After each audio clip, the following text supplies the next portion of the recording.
Welcome to this week's Christmas edition of the Sports Scoop Coaches Show. Back from the deep south comes Theodore Hammond. Hello, baby. My right-hand man. Feliz Navidad. I don't know how you say Happy New Year in Spanish, but I sure know how to say Feliz Navidad. And for those of you that can't see, Teddy is now sporting a nice, rich tan. Yeah. I tell you what, those thong bikinis are all they're cracked up in there. Let's not even talk about Okay. Let's talk about the Bulldogs. Well, let's get into basketball, Teddy. And you had one game before you left on your joyous trip. Yep. Hopefully it's going to be a good Christmas present, and unfortunately we got a lump of coal. Led by 15 in the second half. Yep. I looked up at the clock. It was about 6 minutes to go. We're up by 12. And I told Joyce, one of my assistants, I said, Joe, this is going to be a long 6 minutes. And it was way too long. We did about everything we could to give them and gift wrap the game, and we did. Medford is a team that's trying to turn the corner like we are, and they got a good program. They swept us. They took C squad, B squad, and varsity after that game. And they got a new coach there for about the last 3 years, and his program's starting to be accepted. And we can't just take advantage, and say, hey, it's Medford. Yeah. There's a W. That's no longer the case. And we kind of looked past it when we had the big lead. Everything was going well. They'd call timeout, and we'd adjust, go to something else, and then they wouldn't remember how they're going to break our press, and everything was looking real peachy keen. And then we just got down to the deers, the headlights, and it was not a good situation the last 6 minutes. And then after the game, I've never lost a game like that before, where we had complete command of the game. And then they basically came on the last 3 minutes, and they hit their free throws. They hit a couple threes. We got a couple questionable calls that we didn't even get a chance to get an offensive shot off.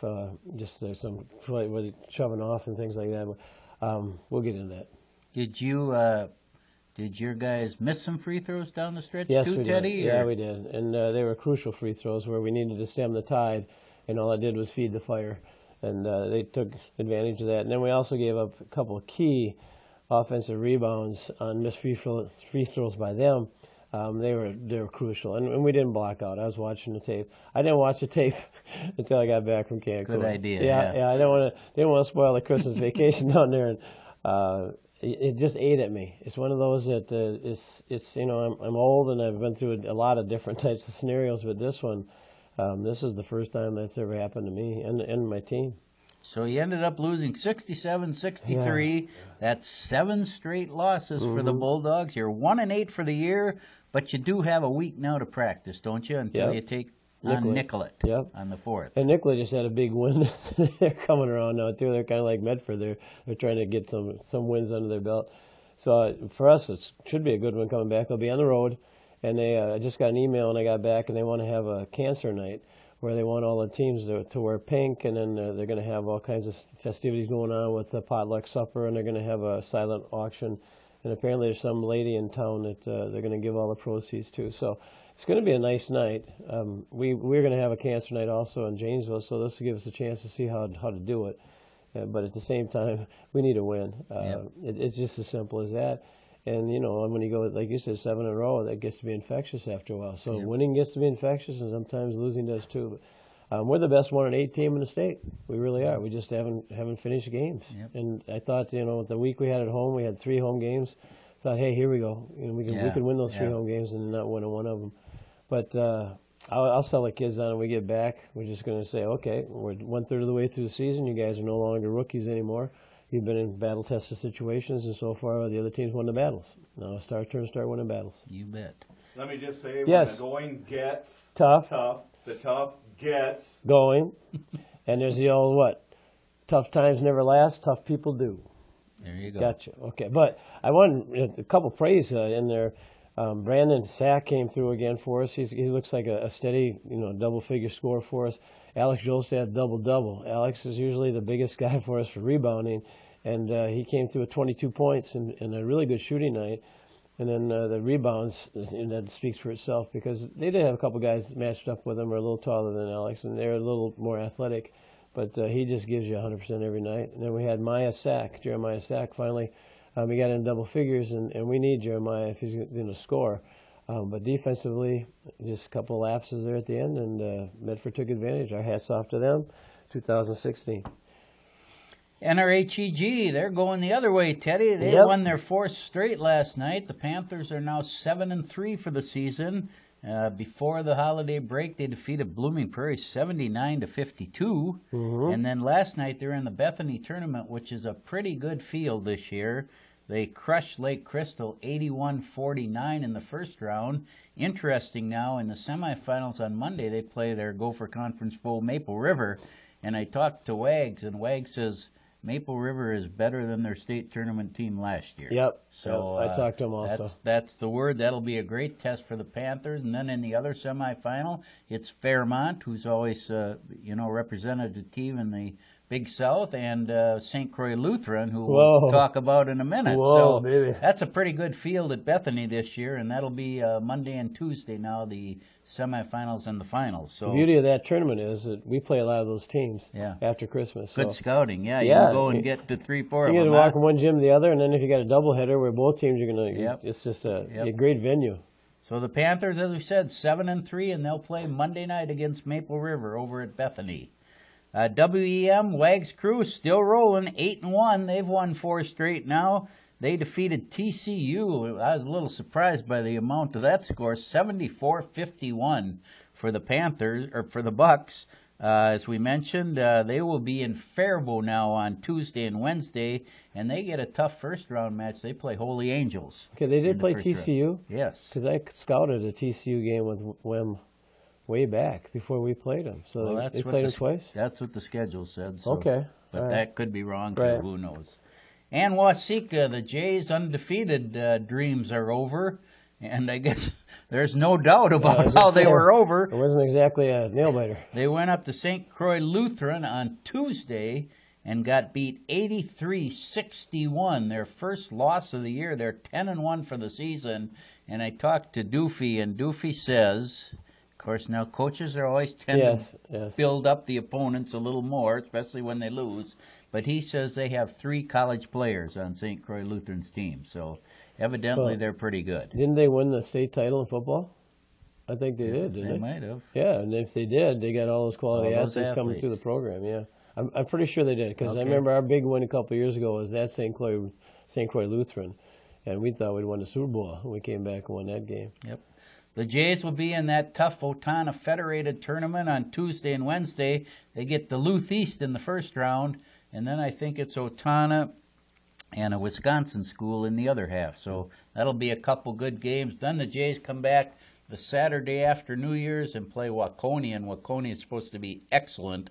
I know my brother at Shakopee even has them on the schedule, and he said they're really loaded. Okay. So that's a good 4-game stretch for the Jays right now to see where you're at. Merry Christmas. Yeah. Our women's team, the girls basketball teams, JWP, Teddy, 2-7, and they've lost 4 straight now. I thought they won one the other night. Well, I saw. Okay. I'm just going by the. They beat Medford. I thought 54-50. Hannah Olsen had like 20. Well, then they're probably 3-6 because on Minnesota scores they had them losing to Medford, and I had a stack of papers like this when we got back last night, and first thing I do obviously is separate the sports from everything else. I want to get caught up, so I had weeks of reading there. Okay. So they beat Medford because they played the same night they played on Monday night also. So they're probably 3-6. We're just going by Minnesota scores. I think they're off until the 5th of January when they play Martin Luther ..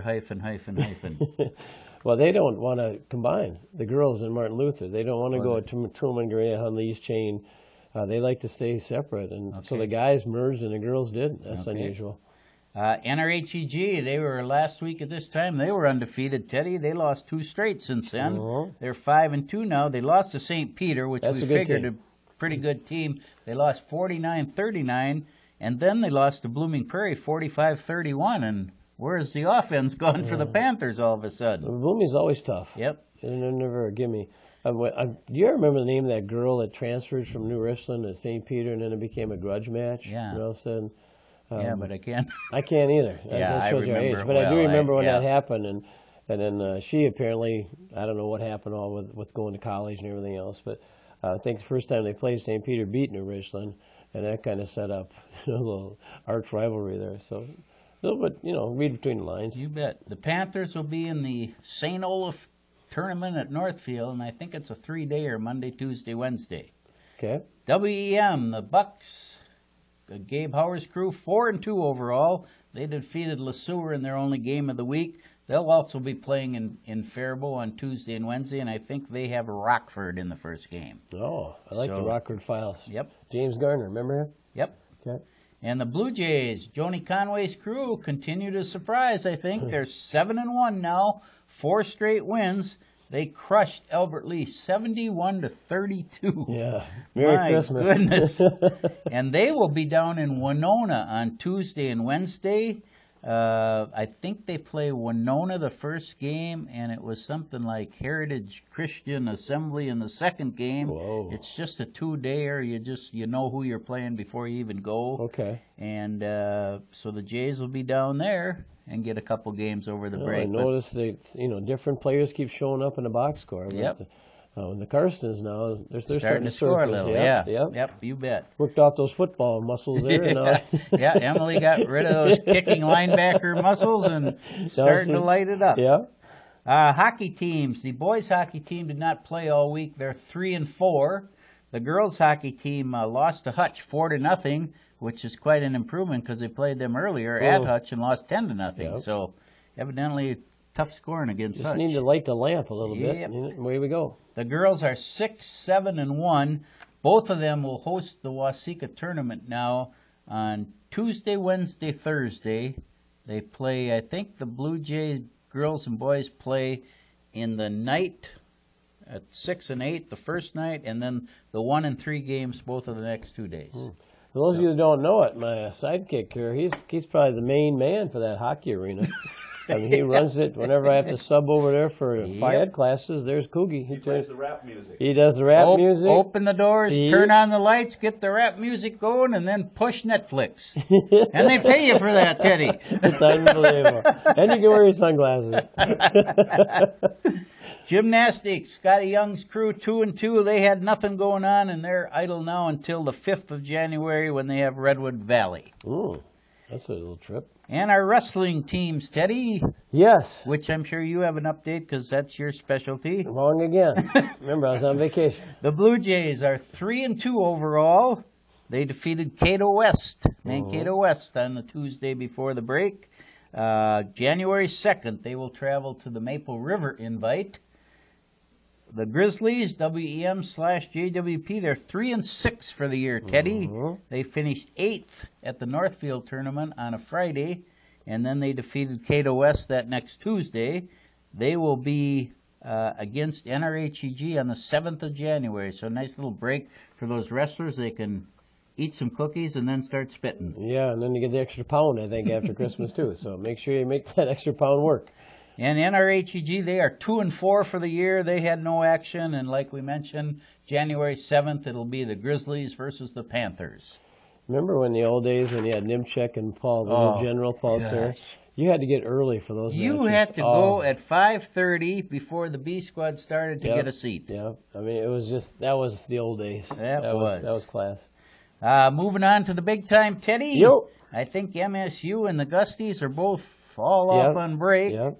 The Gophers, and suddenly this Quick Lane Bowl is taking on big meaning, Teddy, because the other 2 5-7 teams have won. Yes.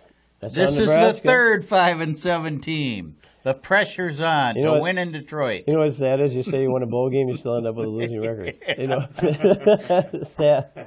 Son, we went to a bowl last year. Yeah. How were you? 6-7. Yep, we won the bowl game. Did you see the Duke game? I saw a lot of games. Okay, but I'm talking with the field goal that went up over the upright. Yep. I mean, the what do you call that? Not the upright. Yeah, the upright. Goalposts. Well, I keep getting mixed up. Okay. But the upright, and to me, when you first saw it was wide. Yeah. And then when they showed him underneath, that baby was inside. Yes, I know. Well, why don't they have like a laser beam or something that just says it either went through or didn't? But these kids can kick so far now, and the ball does go up over it. And how far are you going to make those uprights up in the air? But I felt sorry for Indiana. I'm thinking, geez, they're trying to rebuild a program too, and here's a chance to win a bowl game, and then you lose it because of that call. And the kicker was firmly convinced it was over. But it was that was a great game. I got a text from a man, Air Berg in Jackson, and he said, "Oh, offensive guru, you that like points, I hope you're watching Tulsa and Virginia Tech." And I said, "Isn't it wonderful?" 55-52. Well, I turned it, and it said 45, and I thought, geez, it must be in the fourth quarter. And it said second. And it must be the second half. They can't be in the second quarter, and Virginia Tech's got 45 points. And by God, they did. There was like 21 points in the first 3 minutes of the game. See, we got home from the airport about halftime of that game. I mean, just before halftime, because it was the second quarter. And I'm thinking, geez, Frank Beamer's going to go out in style here. And then he had to hang on. Hung on at the end. So, yeah, you see some good ones. The Gophers men basketball team coming off that disastrous loss to Milwaukee. Oh, man. 6-6 for the year, and welcome to the Big Ten at Ohio State Wednesday. And they just knocked off Kentucky, The women are 7-3. They defeated North Dakota. Carly had 10 in that game. It was kind of a low-scoring game, so not a lot of big point totals. There's other ways to contribute. That's right. Yep. They play somebody called NJIT. NJ. New Jersey Institute Technology. That sounds good to me. Ninja. They open the Big Ten Conference Thursday at Rutgers. Okay. So Rutgers always had that Vivian Stringer. Yep. Those girls are mean. Now it'll get fun, the Big Ten schedule. At least we'll know the teams, where they're from and their nicknames. Well, yeah, and you get these Eastern Seaboard girls. They play rugged ball. Your Timberwolves, Teddy. Yep. 3 straight losses. Jeez, they're 11-19 for the year. 4 wins short of last year. Yeah. But they lost to Indiana last night, 102-88 in their most recent game. It was a great game till fourth quarter. Yep. You know, you look at the T-Wolves, and I mean, you do see some good things. I just feel like Wiggins can score anytime he wants. Yep. The way he accelerates the hoop and goes over people. And Cat, of course, is... When he shoots those threes, Cat does, you're thinking, what is a big guy? They're right on, and when he misses, they're right on. But I saw Tyus Jones sighting last night. Yeah. Did you see what he did down there in that rookie league? Yeah. How he tore it up? And then they got Kmart, doesn't play at all. Now, Kevin Martin, he can go off for 30 any night. Yeah. And then he's on the, what do you call it? The list, he's happy to be there, but he's not injured. I don't know how you say it, but... Yeah, he's sitting there the last 2 games watching, and Tyus looks like he's going to give him a chance now. Yep, you bet. So we'll see what happens. They play Monday at San Antonio, who's about 26-6 for the year, right behind Golden State, of course. But who is it the other night? They sat 2 guys out for rest. They said will not be playing tonight, and Popovich just tells them that they're going to... Duncan, he does that a lot. Duncan is something else, but... He gets away with it. Yeah. You know, if I were an NBA fan and I went to see Tim Duncan play one of the last, he's on his last legs, and he doesn't play because he's resting, I'm sorry. Yeah, Pop gets away with it. Yeah, he does. The Wolves will be home Wednesday night when Utah comes to town. Oh. Teddy's Wild. Yeah. 18 wins, 10 losses, 6 ties. Lost to Pittsburgh last night, 3-1. Boy, Yo was so upset afterwards, talking about these games between, like, the Thanksgiving breaks and the Christmas breaks. He said they're like 1-9-1 in those games. Oh, and he said that we got to find guys who want to play during the break time. He said, those are games you can't get back at the end of the season. He said because once you get back from Christmas, then everything starts to really count. But he was really upset last night. He said, Pittsburgh brought the energy, we did. Yep. And Sidney Crosby's a real deal. Yes, he is. The Wild will be home Monday when the Detroit Red Wings come to town. Okay. And Teddy, Green Bay and the Vikes into a good battle. The Packers 10-4. They defeated Oakland 30-20. Good Big game at Arizona today. Yeah. Has your wife come back on the bandwagon? Yeah, they're winning now. Yeah, I just wanted to make sure. Of course, they're winning. She's back. Hate to see her miss Arizona go for their 9th straight win. Yeah, but they don't have a chance. She's already explained that, which is her new strategy now is they don't have a chance every week. They're going to get crushed, and the Vikings are always going to win. So that way she's never disappointed. Right. That's her new strategy. Yeah, okay. Well, at the same time, to me, this is the game that's either the Packers are pretenders or contenders, one or the other. If they go lay an egg today with Arizona, hey, I kind of hope the Vikings would win the title because they deserve it. They've been a more consistent team all season. The Packers go up and down.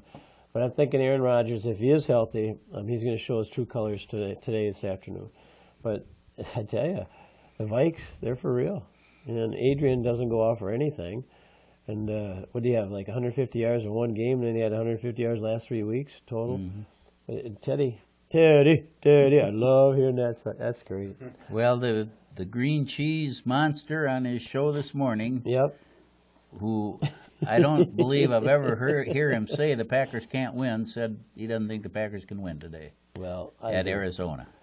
True Blue fan that I am, I believe they can. Okay. The Vikes right behind at 9-5. They defeated the Bears 38-17 last week. They will be tonight on the primetime game against the New York Giants, who got eliminated yesterday when Washington defeated Philadelphia. So you would think things look good for the Vikes. They're at home. They're on primetime. Beckham's not playing, and the Giants should be deflated because they're out of the playoffs. Did you see that Beckham? Doesn't he make some catches? Yeah, but I'm talking about how he headhunted last week with going. But how can a guy, a professional like that, get away with it the whole game when the officials? He should have been thrown out about 3 different times, and because he's a star, I'm sure they had to look the other way. But the guy was an idiot, absolute idiot last week. So if the Vikes and Pack both win, or if the Pack loses and the Vikes win, next week at Lambeau, it's going to be for the division championship. Correct. Whoever wins. And the Green Cheese Monster says he's pretty sure that game will get flexed to Sunday night. Okay. Ratings, all about the ratings. Will mean it'll be about 10 degrees colder even. Next week they're talking the teens anyway, down where we're supposed to be. So Vikes have been an outdoor team last 2 years, right? Yep, and they say they got at the outdoor stadiums, or their own home for the last 2 years. They said that they're 10-5, and they've got the best record of any team that had to play someplace, another venue, while their stadium was being refurbished, like Soldier Field or whatever. And they said the Vikes have by far the best record ever. So if they win today, they're 11-5 on their makeshift stadium. Yep. And then if they do win the division, then I get a home game. So hey, maybe that never know. The TCF Bank Stadium is the thing. Yeah, maybe they won't want to move into that new one. Yeah, I think they will. Have you seen it? Yes. Oh, my God. It's gorgeous. Teddy, the only other thing I have is I was getting a real kick during the week out of Steph Curry getting named Sportsman of the Year, and LeBron with his glum face and no shirt and his tattoos covering his body, wiping his face. I'm the best player. Well, I'm the best player. What do you think after the 89-83 victory on Christmas Day? Well, Steph and the gang over LeBron. LeBron looked terrible in the last couple minutes. He had free throws he's bricking off, and oh man. I know you always remember the most recent better, but I can't ever, since Jordan, I can't remember a guy that's done the things that Curry does. No. A guy is just phenomenal shooter. Well, the thing is, me is his size. Yeah, he's little. Yeah, he's not like a LeBron physique. And you do remember that the Vikes drafted 2 guards with him available. The Vikes did? I mean, the Wolves. Your short-term memory is going. Yep. Drafted 2 guards, including Johnny Flynn. Yeah. Who must be selling insurance on the East Coast or something now, but when Steph was available. Do you remember the very first draft choice of the T-Wolves? God. Well, I do, but I can't say because his name was backwards spelled. Okay, Pooh Richardson. Oh yeah, and Pooh spelled backwards is Hoop, and they thought, well, that's a good reason to draft a guy. Yeah. Oh yeah, won't be ding bad. What's Seth spelled backwards? No, Seth. I keep calling him Steph. I mean Seth, and it's Steph, right? Stephen Curry. Yeah. Yeah, we could have had him. Yep. Could have, would have, should have. Well, what else you got? I got a lot of things. Okay. I'm just going to zero in on one. It's a trend I don't like seeing right now in high school football. I'm still on the plane. Short-term memory. So I got my ears are plugged up from that doggone airline flight. We had to come in over that storm, and it was a little bumpy, and I got my grandson sitting on each side of me, and they're thinking it's great. And I don't know. The choppy weather in the airplane for me is not quite for my stomach. Right. Okay, but They're starting now with high school basketball. I think it's a move by ADs basically, and they're strapped. When you got to come up with a 25, 26 game schedule for basketball, and then you have a snow out or something, it's tough. And then to find officials is even tougher.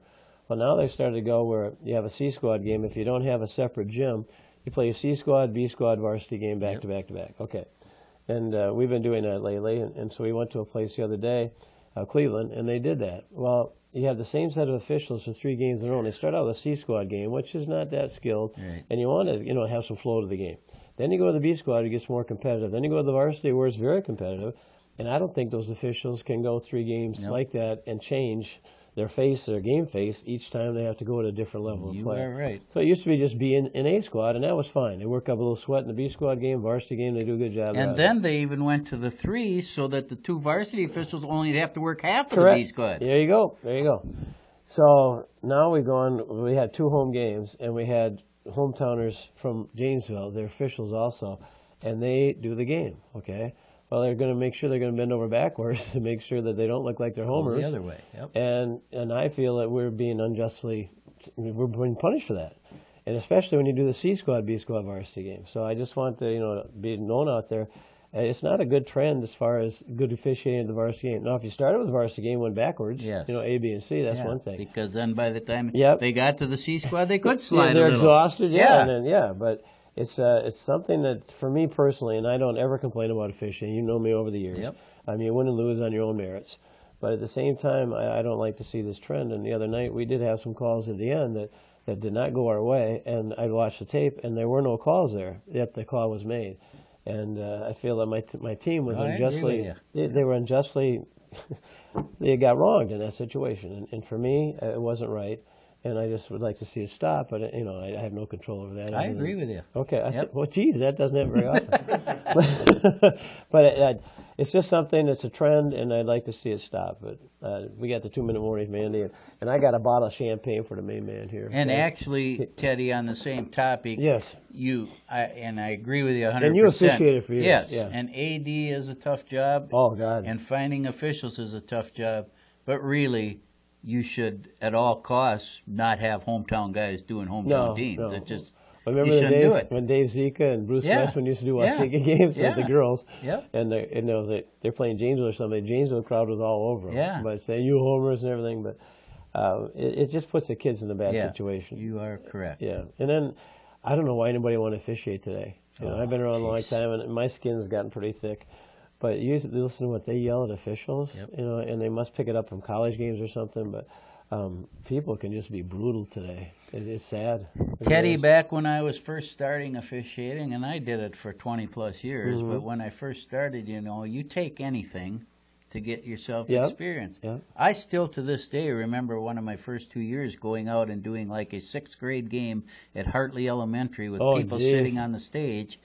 And I'm sure my mouth was open. I turned as they were screaming at officials at a 6th grade game, and I still remember at halftime walking over, taking my whistle off, and said, "Here, evidently you know a lot more than me. Why don't you do it?" That was the quietest second half I ever worked. I didn't hear one word out of anybody. Terry Gilbertson did the same thing at a freshman game one time. He just walked up to a parent and said, "Your eyesight must be a lot better than mine, so here you go." Yeah. And the parent just sat there. Yeah, and basketball's the worst because people are the closest. They're right there. And people think they know more about basketball than anything else. At least in football, you got a track between you or something, Well, we certainly want to wish everyone a happy 2016 because before we're back, that'll be the new year. We want to thank Hudson for his year of quality production with a little help from Andy. And the poundage he's gained from all the treats that Kugath gives him, And I want to thank my good right-hand man, Ted Hammond, for being here each and every week. And most of all, to you people out there for watching us. And also, I don't know about you, but do you remember Y2K, when we were going to go to the year 2000, and they said the world's going to end because computers wouldn't go to 2000 or whatever. And here we are 16 years later. Still back, yep. So, out there, everybody, if you lost loved ones, and our condolences again to Andy. Hey, we got a memorable year in there, 2015, and hopefully 16 brings you all kinds of blessings and best of luck. So, from the staff here, Happy New Year, baby. Thanks to you all for watching. We'll see you next week.